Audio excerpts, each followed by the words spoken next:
हाँ, तो आपने दो फोर्स पढ़ लिए बेटा बहुत ध्यान से, एक टेंशन फोर्स एंड आपने दूसरा पढ़ा आपने normal reaction force. Last lectures में कवर कर लिया अपन ने। अब ये तीसरा इंपॉर्टेंट कांटेक्ट फोर्स आ रहा है जो बार बार डिफरेंट डिफरेंट सिस्टम में लगेगा, स्प्रिंग फोर्स। तो इसका मैग्नीट्यूड कितना होगा, इसकी डायरेक्शन क्या रखनी है, ये सब आपको देखना बहुत जरूरी है एनएलएम की प्रॉब्लम्स करने के लिए। ठीक है, तो ये देखिए आपका एक एम मास का ब्लॉक अटैच्ड है एक स्प्रिंग से। ठीक है, तो आप जैसे आप ध्यान रखा है normal reaction force is a pushing force and tension force is pulling force, तो स्प्रिंग फोर्स दोनों हो सकता है बेटा। ठीक है ना, ये पुशिंग है या पुलिंग है डिपेंड करता है कि स्प्रिंग एक्सटेंशन में है या फिर उसकी कंप्रेशन में है। अगर आपकी स्प्रिंग इन एक्सटेंशन, समझ रहे हैं बेटा, एक्सटेंशन का मतलब क्या होता है, स्प्रिंग की जो लेंथ है उसकी नेचुरल लेंथ से ज्यादा हो गई। जैसे मान लीजिए यहाँ पर स्प्रिंग नेचुरल लेंथ पे थी, अगर ब्लॉक को आपने इधर खींच दिया तो इसकी लेंथ कुछ एल नॉट प्लस समथिंग हो जाएगी। तो ऐसी स्प्रिंग क्या कहलाती है, एक्सटेंशन में कहलाती है बेटा। ठीक है, एक्सटेंशन का मतलब है जब नेचुरल लेंथ से, जो स्प्रिंग की नेचुरल लेंथ है उससे उसकी लेंथ आपने ज्यादा कर दी, तो ज्यादा होते ही स्प्रिंग फोर्स लगने लग जाता है, क्योंकि आप जब इसको खींच के छोड़ोगे तो स्प्रिंग फोर्स वापस उसको उस पोजीशन में लेके भागेगा कि नहीं भागेगा। ठीक है, तो पहला केस है स्प्रिंग इज एन एक्सटेंशन, तो जब स्प्रिंग इन एक्सटेंशन में है तो उस केस में क्या होगा, spring force will be pulling force. इस केस में आपका spring force will be pulling force. ठीक है, इस केस में आपका spring force will be pulling force. जब स्प्रिंग क्या होगी आपकी एक्सटेंशन में होगी, then spring force will be pulling force. ठीक है, क्लियर है आपको ये बात। जब ये स्प्रिंग आप पुल, इस केस में पुलिंग फोर्स है तो पुलिंग फोर्स कैसे लगाना है आपको, जैसे आप स्ट्रिंग का लगाते हैं, कांटेक्ट पॉइंट पे जाके अलोंग द स्ट्रिंग पुल कर दीजिए। देखिए इसको करते हैं अपन, ये आपकी स्प्रिंग है,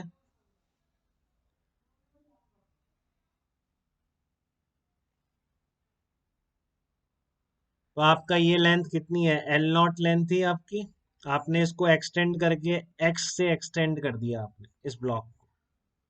ठीक है ना, तो यहाँ पर आ गई इनिशियल पोजीशन ये थी, फाइनल पोजीशन ये आ गई। अब यहाँ पर आप इस ब्लॉक को रिलीज करते हो। ठीक है, जस्ट आफ्टर रिलीज इस ब्लॉक का एक्सेलरेशन क्या होगा अगर मैं निकालना चाहूँ तो, acceleration of block just after release, acceleration of block just after release क्या होने वाला है।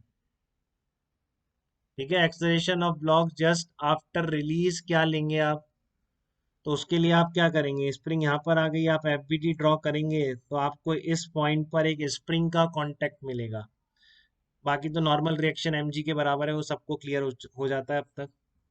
ठीक है, तो आपको इस पर एक स्प्रिंग का कांटेक्ट मिलेगा। स्प्रिंग फोर्स कैसे लगाते हैं, कांटेक्ट पॉइंट पर जाकर स्प्रिंग के अलोंग द स्प्रिंग पुल कर देना बेटा सिस्टम को। आप क्लियर है आपको ये बात, कांटेक्ट पॉइंट पर जाके आपको ब्लॉक को अलोंग द स्प्रिंग पुल कर देना है। अगर स्प्रिंग का एक्सटेंशन है तो दिख रहा है यहाँ पे एल नॉट से ज्यादा है, तो पुल करोगे कांटेक्ट पॉइंट पे जाके अलोंग द स्प्रिंग, तो डायरेक्शन आपको मिल जाएगी के एक्स मिल जाएगी।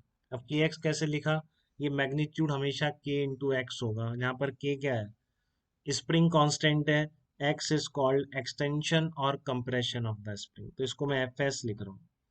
तो स्प्रिंग फोर्स कैसे लिखते हैं बेटा, हमेशा स्प्रिंग फोर्स का मैग्नीट्यूड हमेशा होगा के इंटू एक्स, जहाँ पर के क्या कहलाता है, एक्स एक्सटेंशन या कंप्रेशन कुछ भी हो, आप इसको एक्स से दबा दोगे तब भी स्प्रिंग फोर्स के एक्स होगा। एक्स खींच दिया आपने, खींच दिया मतलब एल नॉट से जितनी लेंथ चेंज होती है, अब इस ब्लॉक को आप दबा के छोड़ोगे तो वापस उस पोजीशन की तरफ भागता है कि नहीं, इतनी स्प्रिंग सबने देखी।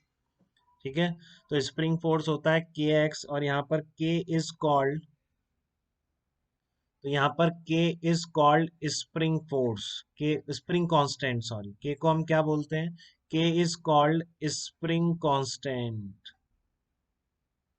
ठीक है ना, K क्या होता है आपका, स्प्रिंग कांस्टेंट होता है, K is called spring constant.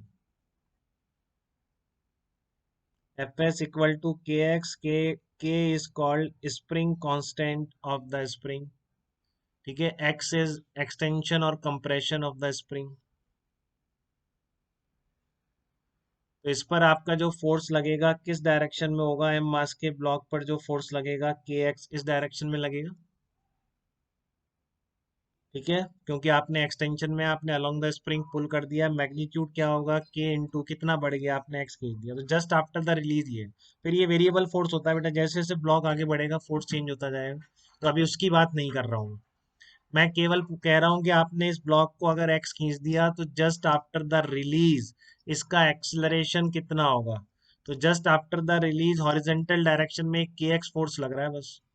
तो आप क्या लिख देंगे, net force equal to mass of the system into acceleration of the system, ऐसे लिखते हैं आप। तो आपका एक्सलरेशन कितना आ गया यहाँ से, एक्सलरेशन आ गया के एक्स अपॉन एम आ गया।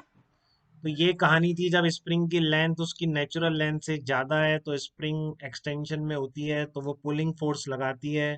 For direction of the pulling force go to the contact point of the spring and pull the system along the spring. So that will be the direction of spring force.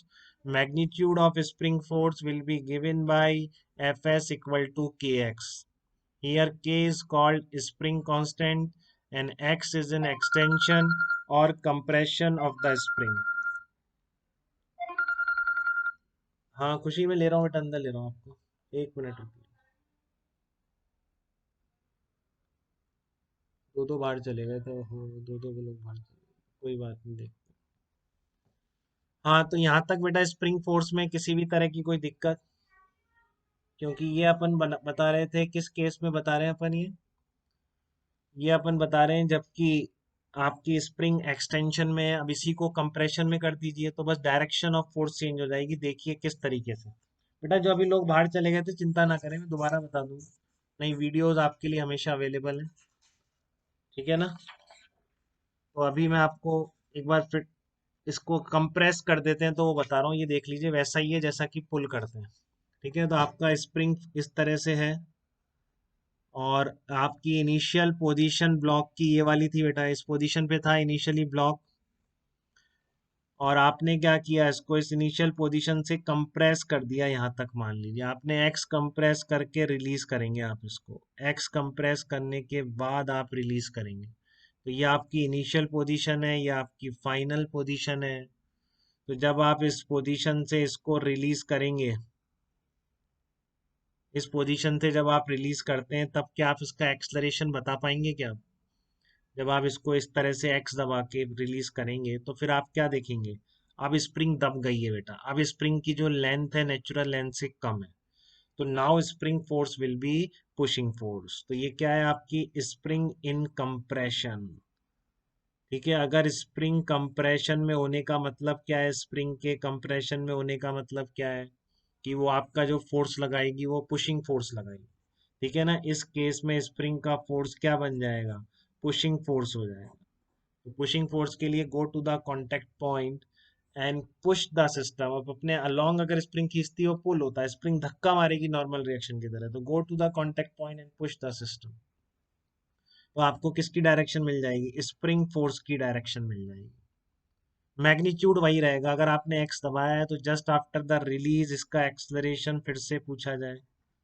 Just after release अगर x दबा के आप इसको release कर रहे हैं, ठीक है, अगर इसको एक्स दबा के आप रिलीज कर रहे हैं जस्ट आफ्टर द रिलीज, तो क्या हो जाएगा बेटा, के एक्स जो आपका स्प्रिंग फोर्स है, एफ एस किसके बराबर हो जाएगा, स्प्रिंग फोर्स के, तो वैसा ही आ जाएगा k x equals to m e. तो just after the release acceleration कितना आएगा, just after the release acceleration आएगा के एक्स अपॉन एम आएगा। ठीक है, जस्ट आफ्टर द रिलीज आपका ब्लॉक का एक्सलरेशन कितना आएगा, के एक्स अपॉन एम आएगा जस्ट आफ्टर द रिलीज। तो आपने अगर इस ब्लॉक को खींचा था एक्स से, स्प्रिंग फोर्स कितना था, के एक्स था, आपने एक्स दबा दिया तब भी स्प्रिंग फोर्स क्या है, के एक्स है। मैग्नीट्यूड सेम है in both the cases, but आपको ये बहुत क्लियर होना चाहिए बेटा कि उसकी डायरेक्शन अपोजिट है। बिकॉज जब स्प्रिंग फोर्स कैसा होता है, स्प्रिंग इज इन एक्सटेंशन, इस वाले केस में है तो स्प्रिंग फोर्स कैसा होता है, पुलिंग फोर्स होता है। Go to the contact point and pull the system along the spring. But when spring is in compression, then spring force will be pushing force. Go to the contact point and push the system away from the spring, मतलब spring push करेगी तो कैसे करेगी, go to the contact point and push the system. ठीक है। और magnitude हमेशा के एक्स है, जहाँ पर एक्स में भी एक्सटेंशन में भी कंप्रेशन, एक्स कांस्टेंट होता है, यूनिट इसकी क्या हो जाएगी, न्यूटन पर मीटर हो जाएगी। तो इस तरह से आप स्प्रिंग फोर्स लगाते हैं और उसकी डायरेक्शन सिस्टम के एफबीडी में रखते हैं बेटा। ठीक है, तो यहाँ तक किसी का भी कोई confusion, just after the release दोनों केस में एक्सलेरेशन कैसे निकाला गया है ये आपको क्लियर है, तो ही आप नेक्स्ट क्वेश्चन कर पाएंगे। यहाँ तक दिक्कत हो तो आप